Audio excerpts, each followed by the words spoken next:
Now, breaking news from WRAL. Coverage you can count on. A woman in Goldsboro is dead after a shooting early this morning. Coming up, I'm going to walk you through the crime scene. And there's rain on the radar. That's a good thing to see. I'll show you when we can see some storms, though, that could become severe. Coming up.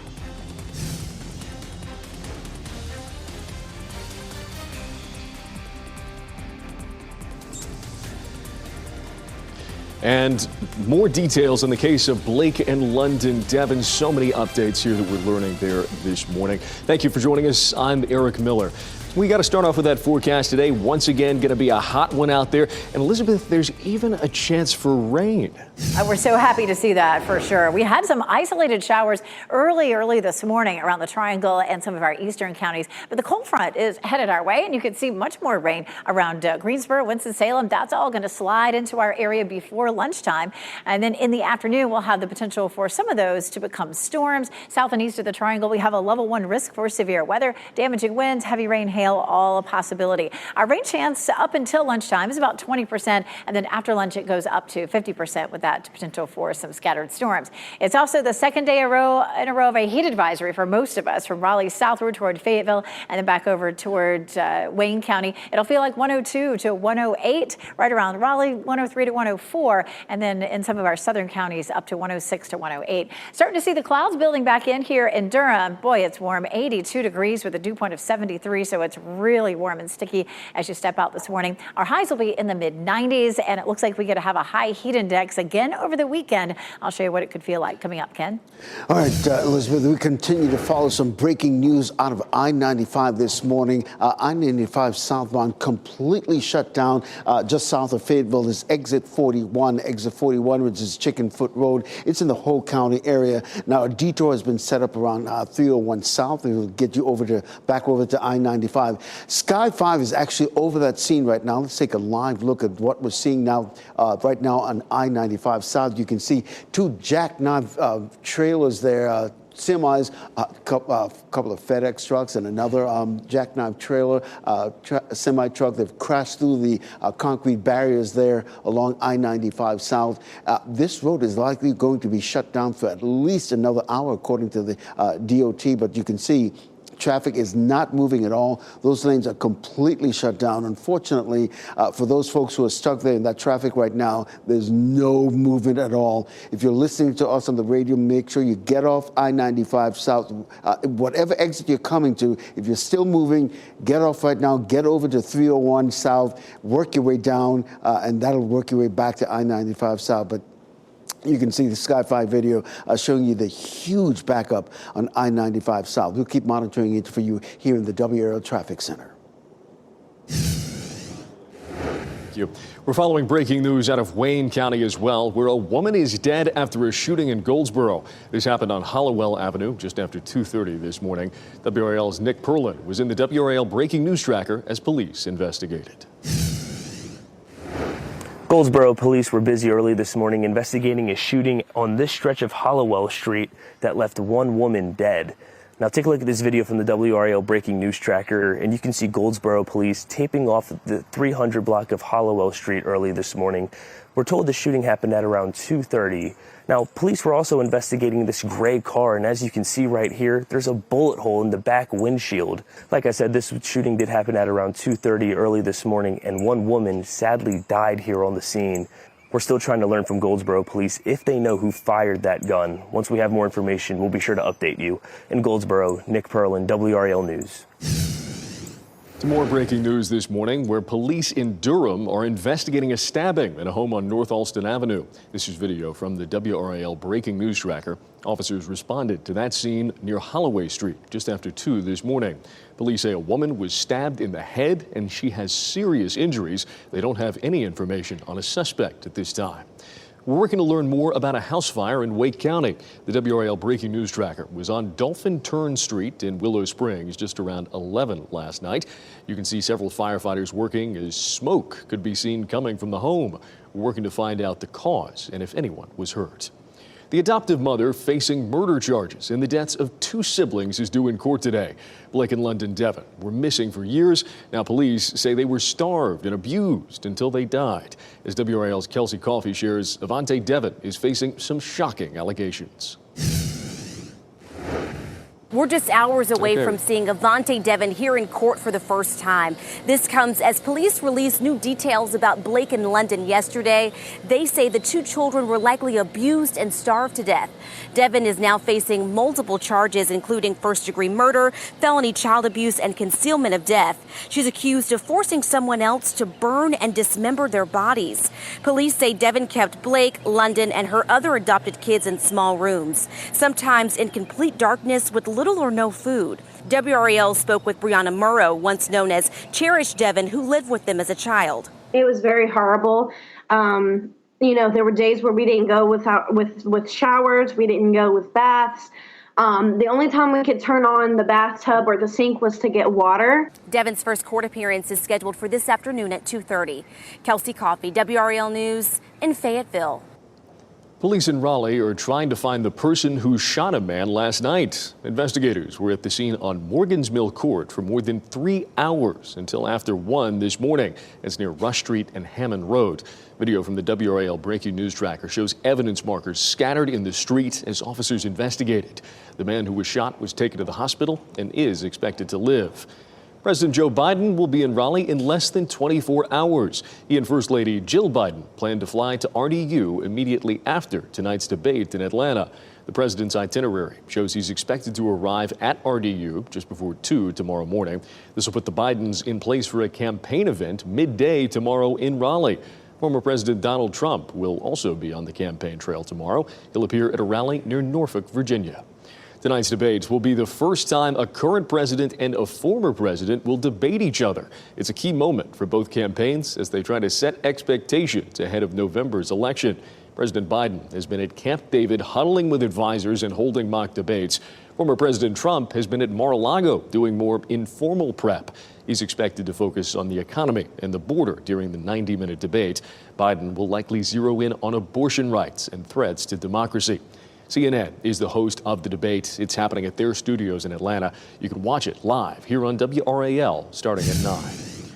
The state Senate will vote today on 3 veto overrides. They're expected to pass on party lines. One bill would ban the wearing of cloth masks in public, though surgical or medical masks would still be allowed.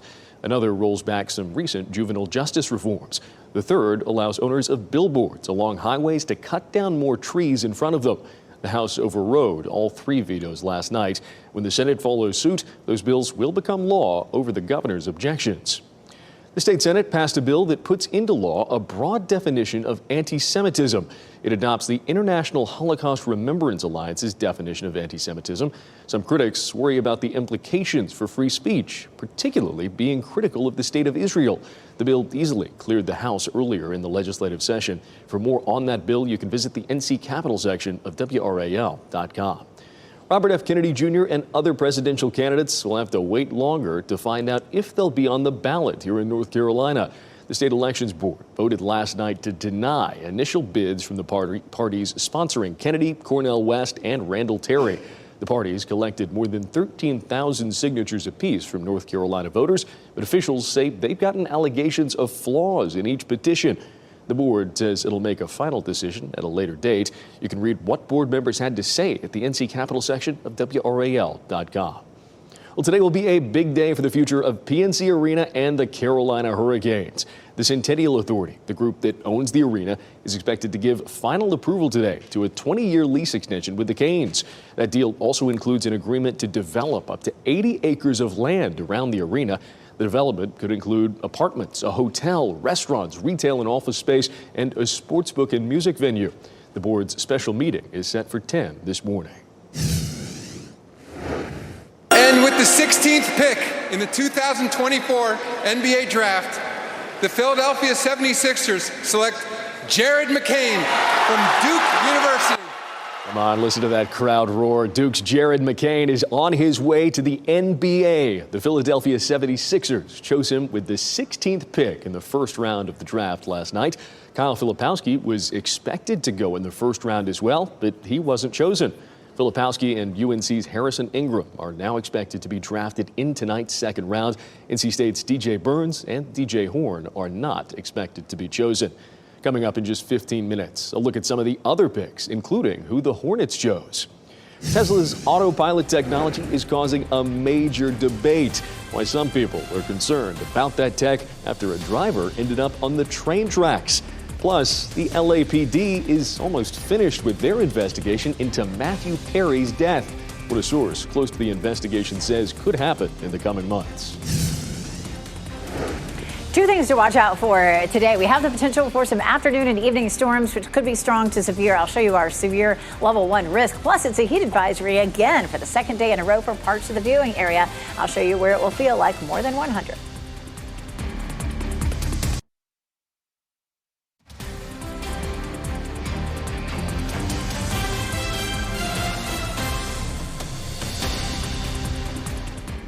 Welcome back. Taking a live look there over Carolina Beach this morning where, man, it is just a beautiful day yet again.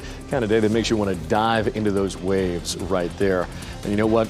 You're going to want to. It is a hot one yet again today. Meteorologist Elizabeth Gardner tracking those conditions for us and some showers out to our west. Some much needed rain. We had a few showers early this morning, but a cold front is headed our way, and it's already bringing some rain to Greensboro, Winston-Salem, and back to the north across parts of the mountains. That rolls in here before lunchtime, but during the afternoon, we could see storms that become severe in our south and eastern counties, damaging winds, heavy rain, and hail, all a possibility. Let's walk through that on Futurecast, and you can see our cold front swinging through right here at noon. Some showers, maybe some isolated storms, but notice how it starts to get a little angrier looking after 2 o'clock down here south and east of the triangle. So that's where we could see some heavier rain and the potential for some storms that could produce some wind damage.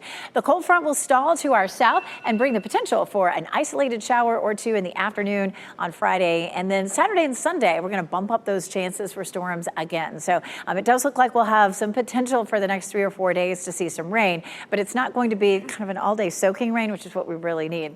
Heat advisory, second day in a row from Raleigh southward toward Fayetteville and eastward toward Goldsboro. It could feel like 102 to 108 with the heat index, and the triangle 103 to 104, but down to the south, potentially 106 to 108. We take a live look at Durham right now, and the clouds have really started to thicken up as that front is headed our way. It's getting active in the tropics too. We've been watching a system potentially that would develop and move into the Gulf of Mexico. That one has a small chance of developing, but this one here coming off the coast of Africa looks like one to watch. 70% chance that it will develop. It's possible that by early next week it's Hurricane Beryl, our first hurricane of the season. It's likely to come across the Leeward Islands and then on up into the Caribbean. We'll take a look at Futurecast and we can watch that system gaining some strength and moving again across toward the Caribbean and possibly into the Gulf of Mexico. That's going to be sitting right there on the Yucatan Peninsula next weekend. So over a week from now. So it's got a long time to try to develop. This one not looking as likely, just a 20% chance, but it is developing in the same place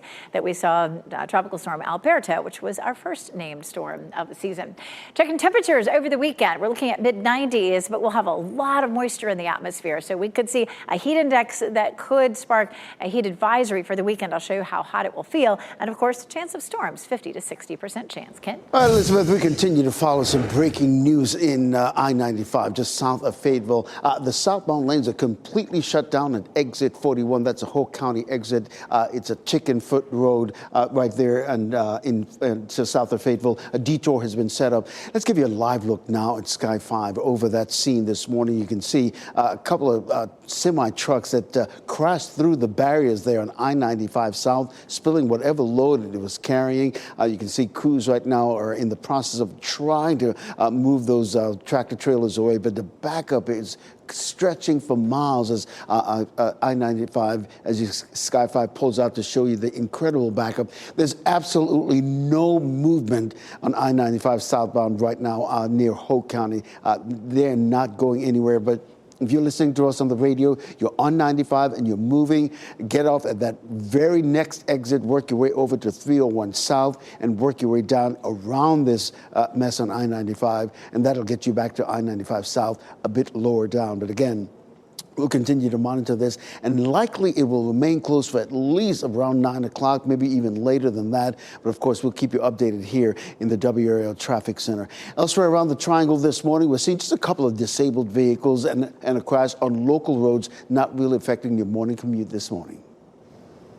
Ken, thank you very much. Well, check out this new video showing flooding at a Minnesota theme park. Some rides at the Valley Fair amusement park south of Minneapolis had to close. The whole park, though, still didn't close, just rides in the flood zone. And the St. Paul area is experiencing flooding as well as the level of the Mississippi River continues to rise. 8 people have died in 4 days in rip currents off Florida's coast. Authorities say the most recent death was reported on Sunday. That's when a 60-year-old Missouri woman got entangled in a rip current near Panama City Beach. A 19-year-old and a couple from Pennsylvania also died. The National Weather Service says there have been 19 rip current-related deaths so far this year, 8 in Florida and 8 in Puerto Rico. 2 happened in Texas, and there was 1 incident in Ohio on Lake Erie. Bolivia's government now has new military leaders after a failed coup attempt. Armored vehicles rammed into the doors of Bolivia's government palace on Wednesday. Bolivian officials say military and tanks were trying to take over the plaza there. The country's president fired his top general and swore in new military leaders. Bolivia has seen intensifying protests over its economy's decline. A Tesla driver in California found themselves on train tracks when they were using the autopilot function. Police in Woodland say the feature mistook the tracks for a road, posing a serious danger. Thankfully, nobody was hurt here. Some say this is user error. Others say it's the car's fault. Police are now warning Tesla drivers to stay vigilant and be aware when driving hands-free. Multiple people could be facing charges related to actor Matthew Perry's death.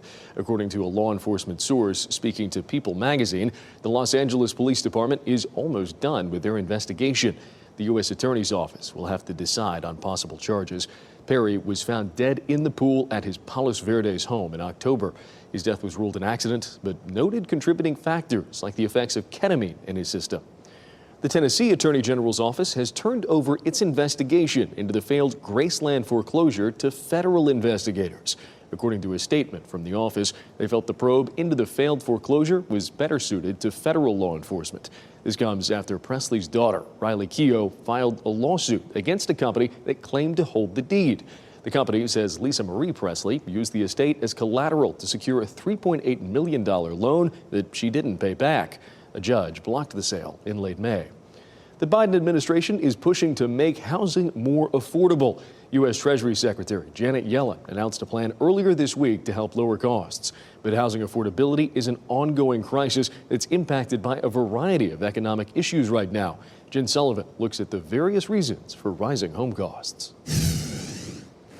For the 11th month in a row, housing prices jumped year over year across the country, according to the National Association of Realtors. The median existing home sales price last month jumped 5.8% to $419,300, the highest price ever recorded. There's not enough inventory, so the buyers are left with so few choices. The housing affordability crisis is an issue impacting the entire U.S. We face a very significant housing supply shortfall that has been building for a long time, and this supply crunch has led to an affordability crisis. Speaking in Minneapolis this week, Treasury Secretary Janet Yellen unveiled the Biden administration's plan to create a $100 million fund to help finance affordable housing projects over the next 3 years.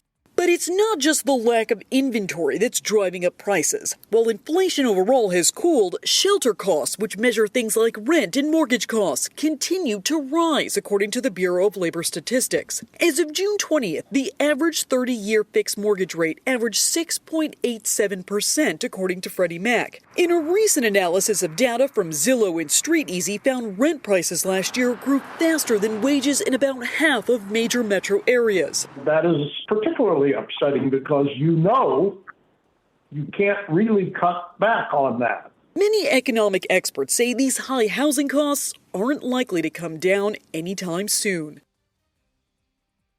That was Jen Sullivan reporting there. Homeowners are getting an ultimatum from their insurance companies, making pricey repairs or lose coverage. She started through the list, the driveway, And immediately I was like, whoa, wait a minute.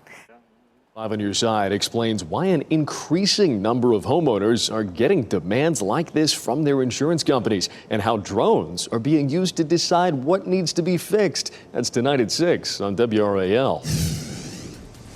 We have breaking news in Goldsboro this morning. A woman is dead after a shooting. What we're learning from investigators as police remain on the scene. And the adoptive mother accused in the deaths of 2 siblings is due in a courtroom today.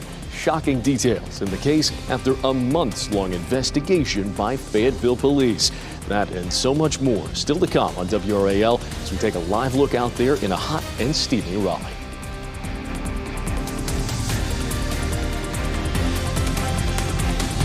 Into your car, tuned to WRAL News Plus on your radio. In Raleigh on 99.3 FM. In Durham, 96.5 FM. And everywhere on 101.5 HD3. It's 8:26 a.m. I'm Eric Miller. Here's meteorologist Elizabeth Gardner.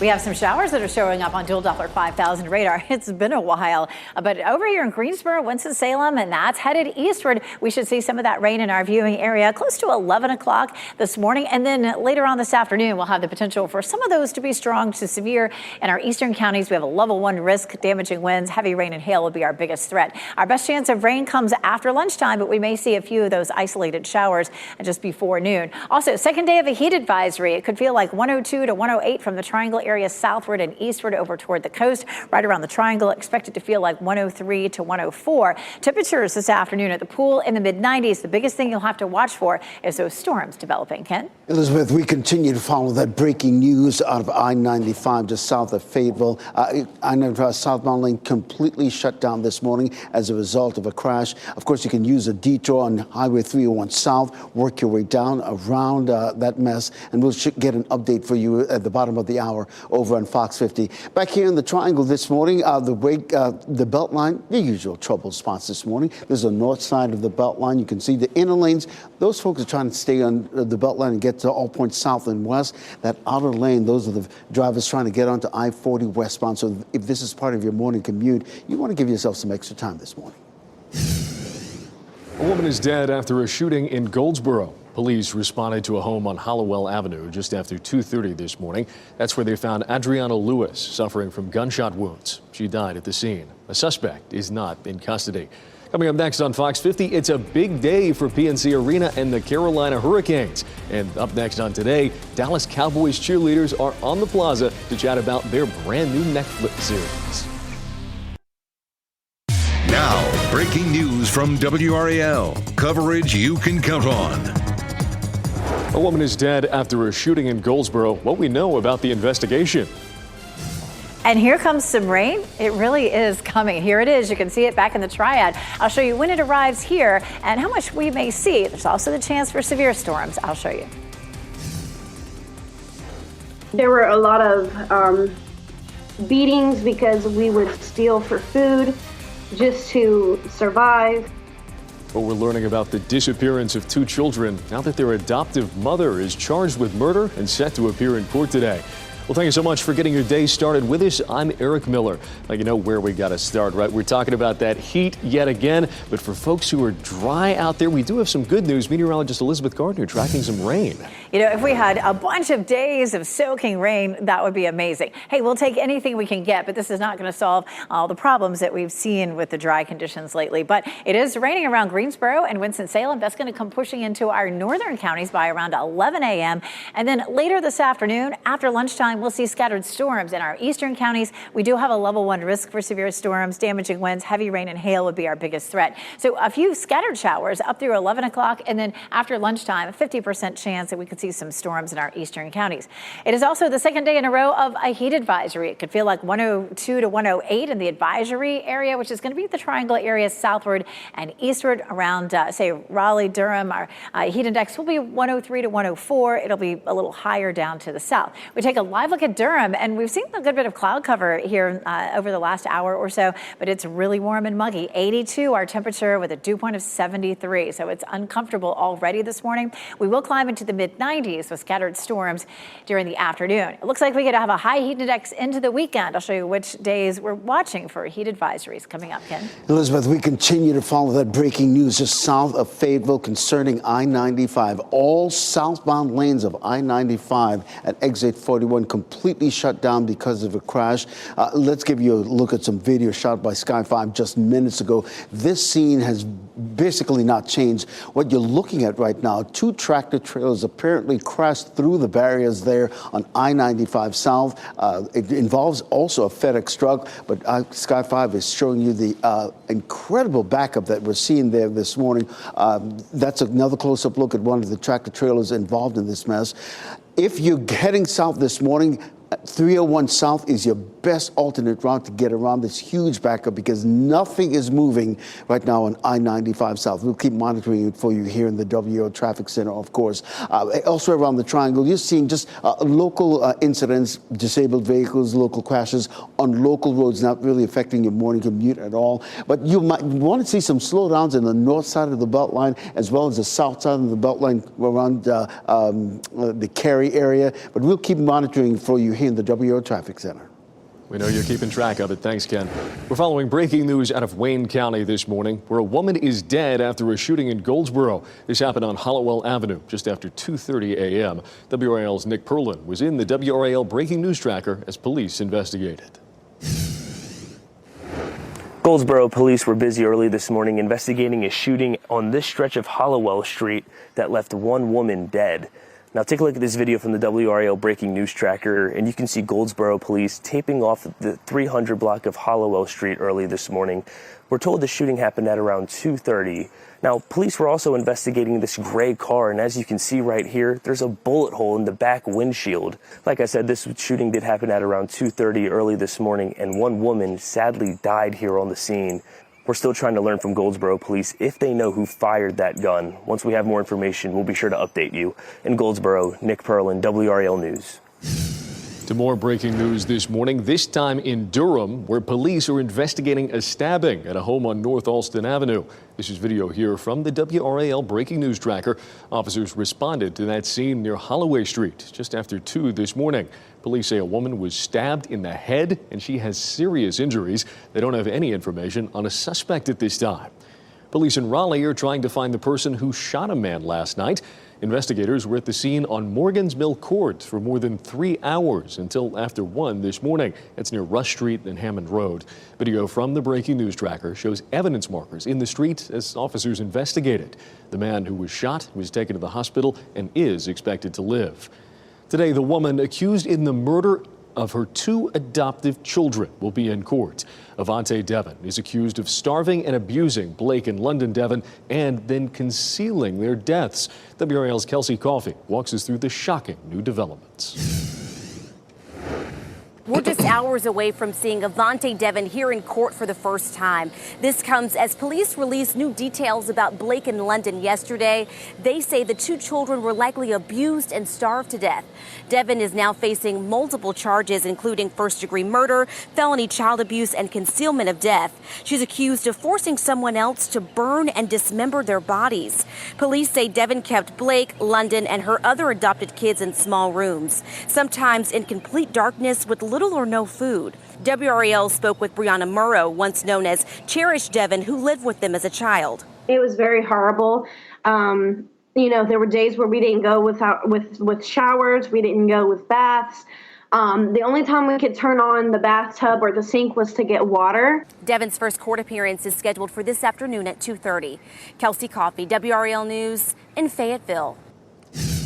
We're working to learn more about a house fire in Wake County. The WRAL breaking news tracker was on Dolphin Turn Street in Willow Spring just after 11 last night. You can see several firefighters working there as smoke can be seen from the home.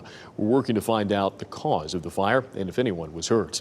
Today will be a big day for the future of the PNC Arena and the Carolina Hurricanes. The Centennial Authority, the group that owns the arena, is expected to give final approval today to a 20-year lease extension with the Canes. That deal also includes an agreement to develop up to 80 acres of land around the arena. This is a huge deal. This will secure the Hurricanes in Raleigh at PNC Arena for the next 20 years, as well as create one of these entertainment districts that the Hurricanes have wanted for so long. The development could include apartments, a hotel, restaurants, retail and office space, and a sports book and music venue. The Hurricanes and the authority announced non-binding agreements on the lease extension and development plan last August. They were tied to another deal announced around that same time, $300 million in funding from Raleigh and Wake County for a renovation of the arena. The board's special meeting is set for 10 this morning. State lawmakers are expected to vote today on whether to put several constitutional amendments on the ballot this fall. One would change the wording of the state constitution to specify that non-citizens are not allowed to vote. Another would add to the Constitution the photo ID requirement for mail-in voting. Two others would cap the state income tax at 5% and limit the governor's power to replace members of the Council of State. Constitutional amendments require 72 votes in the House and 30 in the Senate. That's the same number of votes controlled by majority Republicans. If they pass, voters will be asked to approve these constitutional amendments in the November election. President Joe Biden will be in Raleigh in less than 24 hours. He and First Lady Jill Biden plan to fly to RDU immediately after tonight's debate in Atlanta. The president's itinerary shows he's expected to arrive at RDU just before 2 tomorrow morning. This will put the Bidens in place for a campaign event around midday tomorrow in Raleigh. Former President Donald Trump will also be on the campaign trail. He'll appear at a rally near Norfolk, Virginia. Tonight's debate will be the first time a current president and former president will debate each other. It's a key moment for both campaigns as they try to set expectations ahead of November's election. President Biden has been at Camp David, huddling with advisors and holding mock debates. Former President Trump has been at Mar-a-Lago doing informal debate prep. He's expected to focus on the economy and the border during the 90-minute debate. Biden will likely zero in on abortion rights and threats to democracy.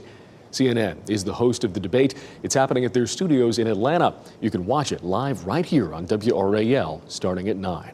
Tonight's a major rezoning project in Cary goes to a public hearing.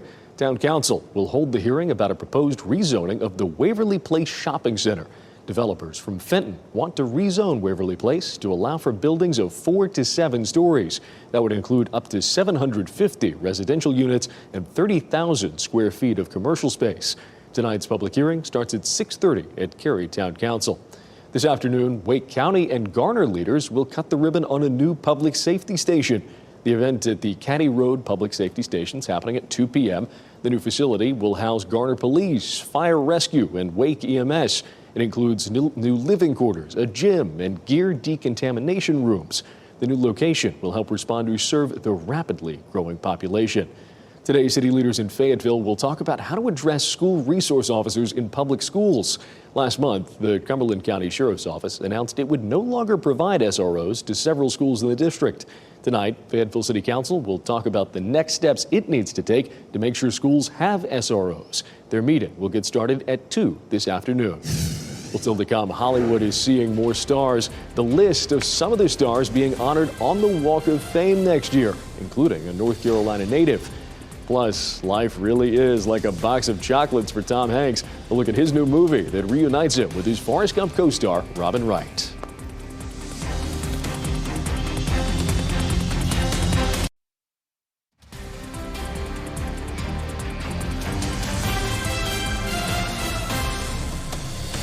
Welcome back. Taking a live look there over Southern Pines. A beautiful view there, but you know those ground crews have been having to work extra hard lately just because of how dry it is.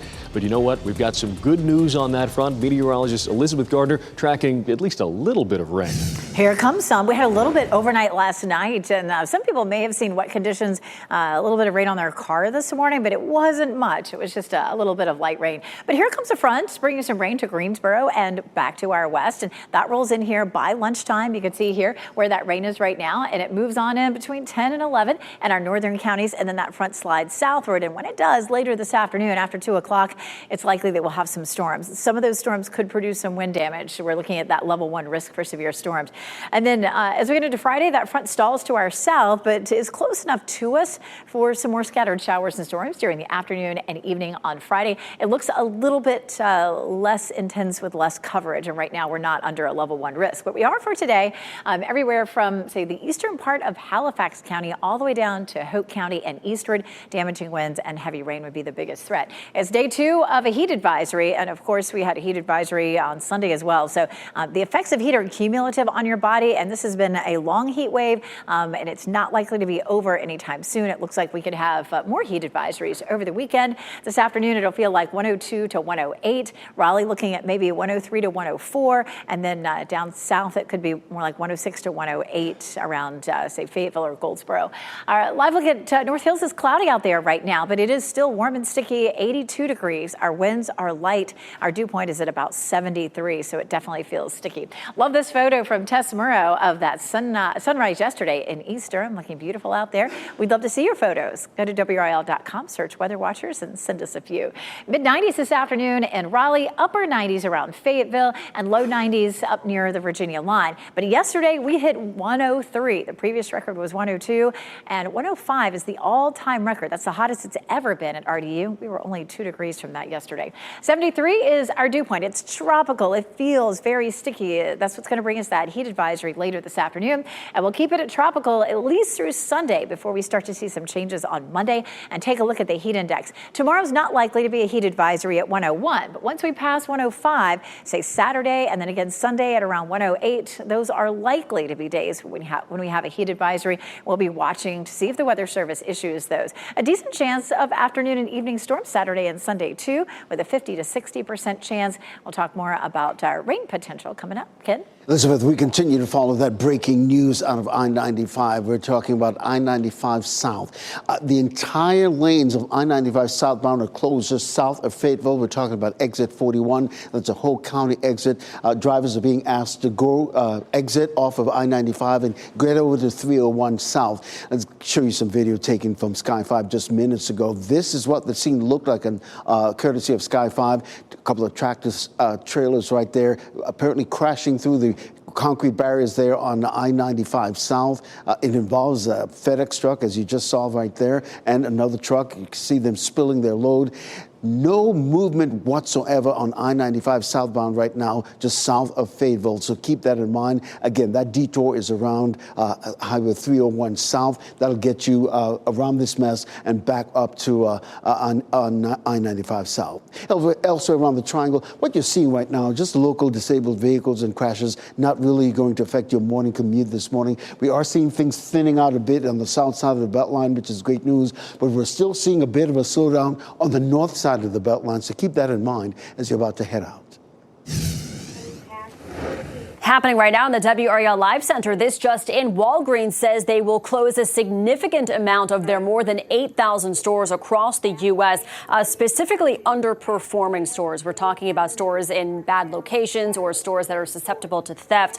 The company said they are looking to reset their struggling business. They did not announce a specific number of stores. They just said a significant amount of the 8,600 stores they have across the U.S. A lot of these major drugstore chains have struggled in recent years because of declining profits from filling prescriptions. Well, it's fire season in California, and crews spent the day battling this vegetation fire near San Francisco yesterday. Crews battled the fire in Empire from the ground and air. Officials say it burned about 100 acres. Crews also worked to battle additional fires in 2 nearby counties. The Supreme Court sided with the Biden administration in a ruling allowing the government to press social media companies to remove disinformation. This move means the FBI can push social media platforms to take down any content that the government views as misinformation. It also means posts can be flagged to social media companies like Facebook and X, believed to be the work of foreign agents trying to impact this year's presidential race. The Biden administration has pushed to get social media companies to take down false posts about vaccines, the COVID-19 pandemic, the election, and other topics. A new study is taking a look at how carbon emissions are connected to popular websites. Researchers analyzed more than 500 of the biggest global websites to determine carbon emissions per user. The study found some of the most popular social sites, including YouTube, Instagram, and X, are the highest emitters. The report suggested companies could cut down on their carbon footprint by moving away from fossil fuels to power servers and data centers. Well, the Atlanta Hawks had the first pick in the NBA draft. They chose Zachary Rizache from France. This is the second year in a row the first pick has been from France. The Charlotte Hornets also looked to France with their pick at number 6. They chose 18-year-old forward Tejion Sule. The U.S. Olympic trials get started tonight in Minneapolis. The men's trials begin tonight. The women's trials will start tomorrow. Our coverage begins at 8 on WRAL. Well, Bill Cobbs, a Hollywood veteran known for roles in Demolition Man and Air Bud, has died. The actor's brother said he passed away on Tuesday peacefully at his home in California. He recently celebrated his 90th birthday. Cobb's career spanned 5 decades with nearly 200 film and TV credits, including The Bodyguard and The Sopranos. The home where Marilyn Monroe spent the final months of her life will be preserved as a historic and cultural monument. The LA City Council voted yesterday to give the home in the Brentwood neighborhood that distinction. It's been set for demolition. The house was built in 1929 and is now valued at about $8 million. Well, Tom Hanks is reuniting with his Forrest Gump co-star, and Ryan Gosling is working on a zombie movie. Here's David Daniel with the Hollywood Minute. I'd like you to meet Margaret. Nice to meet you, Margaret. Nice to meet you, Mr. Young. Robert Zemeckis de-ages his Forrest Gump stars Tom Hanks and Robin Wright in the first trailer for Here. The film, based on Richard Maguire's graphic novel, looks at multiple families through the generations and the special place where they live. Here heads to theaters November 15th. Ryan Gosling is getting into the zombie business. He's set to produce the movie I Used to Eat Brains, Now I Eat Kale, about former zombies trying to re-enter society long after the apocalypse. No word whether Gosling will also star in the Amazon MGM Studios film. His next starring role is in that studio's space adventure, Project Hail Mary. The music was important. You could see they were digging it. You watch the old guys, when they hit that stage, they brought it like it's the last show you're ever going to do. Revival 69, the concert that rocked the world, shows how a 1969 Toronto Music Fest drew legends Chuck Berry, Little Richard, and Jerry Lee Lewis, as well as The Doors and Alice Cooper, and John Lennon and Yoko Ono in Lennon's first show outside the Beatles. The documentary, which includes how the concert almost didn't happen, is in theaters and on digital platforms Friday. In Hollywood, I'm David Daniel. Fantasia is being honored with her own star on the Hollywood Walk of Fame. The Hollywood Chamber of Commerce announced the North Carolina singer is being honored for her music contributions in the 2025 Hall of Fame class. She joins other stars like Jane Fonda, Jessica Chastain, Fran Drescher, and Nia Long. Prince is also receiving a star posthumously. A date for her ceremony has not been set. Fans of The Bear will be saying yes, chef, as they binge the new season. Hulu released all 10 new episodes of the show at 9 last night. That was 3 hours ahead of when it was originally scheduled. That's given fans a chance to get a head start on watching what happens in season 3. A lot of folks looking out for that. We'll take a look at this right here. The 2024 Gerber baby has been chosen. Just look at that smile. Meet Akil McLeod, who's also known as Sonny. He's a 1-year-old and is from Arizona. His parents say he loves reading his squishy ABC book and watching football with his family. Gerber says Sonny's smile captured their hearts. Akil's family wins a $25,000 prize and free products from Gerber and other companies. And before we go to break, we want to send you out here for one more look at our winning lottery numbers. And we'll get another check on the weather and traffic coming up next. Promise you don't want to miss that. So much we're following today, including a major crash on I-95, as well as those hot and humid temperatures once again making a comeback. Meteorologist Elizabeth Gardner will have that in just a couple of minutes.